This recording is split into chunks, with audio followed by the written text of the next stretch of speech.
তাই আমরা জীবন সঙ্গী যখন চুজ করব, আমরা অনেক ভেবেচিন্তে চুজ করব।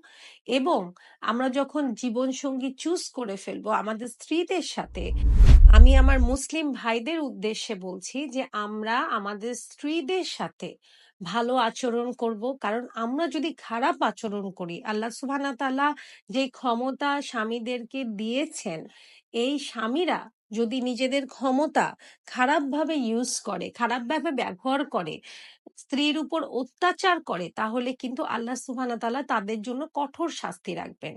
আল্লাহ সুবহানাহু ওয়া তাআলা উনার কোনো বান্দাকে কারো কাছেই জিম্মি রাখেননি।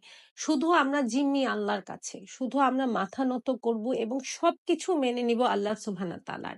আল্লাহ সুবহানাহু ওয়া তাআলা কিছু অধিকার আমাদের বাবা-মাকে দিয়েছেন, আমাদের স্বামীকে দিয়েছেন, কিছু স্ত্রীকেও দিয়েছেন।